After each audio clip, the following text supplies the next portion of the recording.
Hello, in this video I will be discussing the social factors in talent development and how they can affect upcoming prospects and the barriers faced by young prodigies in their journey to become future household names in their respective sports.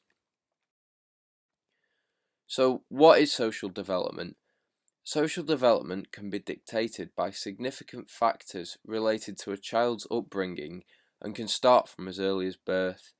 People are born into families with all kinds of different structures, incomes, and quality of life. These social factors can affect the attention, nourishment, and care in which their child receives. Trevor, 2021, states that talent development can be significantly affected by parameters such as gender discrimination in sports participation, individual mental skills, financial support and socio-economic status of the family, as well as sports injuries and sports infrastructure. It is also stated by Keresztes 2008 that among the factors influencing children's sports activities, the roles of parents, peers, and other members of children's social networks seem to be crucial. The importance of the parents or guardians of a child can greatly influence the child's feelings and thoughts towards sport as a whole entity, as well as their feelings and emotions regarding playing certain sports.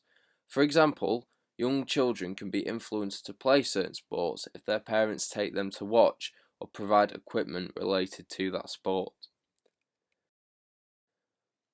Parents provide two valuable components for their child's development.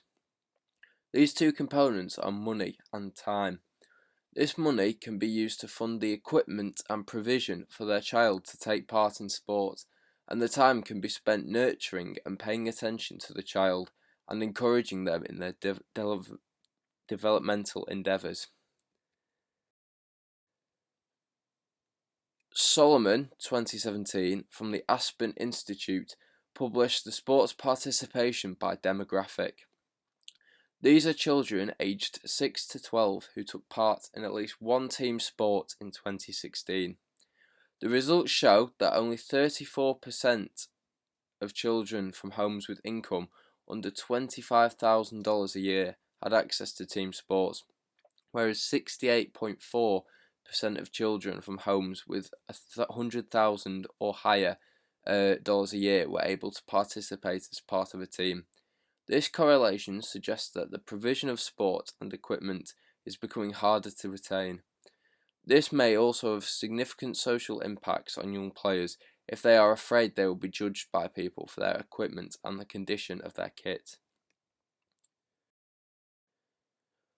Moving on now to the birthplace effect. This involves the provision of facilities as well as the population of the birthplace. Studies show that players from areas with a population less than 2,500 are significantly disadvantaged. This may be down to a lack of provision of facilities in smaller towns and villages.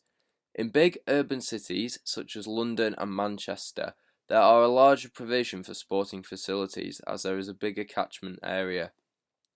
Results from an article show that a birthplace bias towards smaller cities with professional athletes being overrepresented in cities of less than 500,000 and underrepresented in cities of 500,000 and over.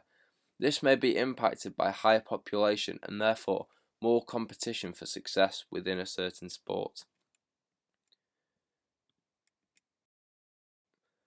So this follows on with the idea of equality versus equity. As we discussed that participants from lower income families have limited access to the provision of equipment, questions regarding equality will be raised, but is equality really what's needed? Stated by Turner 2019, equality means that everyone will be treated fairly based on what they do and how well they do it. This suggests that everyone will have access to the same provision of sport and facilities. However, these provisions may be more attainable for families of higher incomes. Therefore, equity is possibly considered a more desired prospect, as this distribution, which is a matter of ethical judgment and is therefore basically subjective. Bronfenbrenner, 1973. A more ethical and subjective provision of sport can be used to combat issues of socio-economic barriers preventing sport. By providing cheaper transport or facilities to those who need it, the provision of sport can be increased and therefore the benefits of physical activity can be attained. Thank you for listening to my presentation on socio-economic barriers in sport.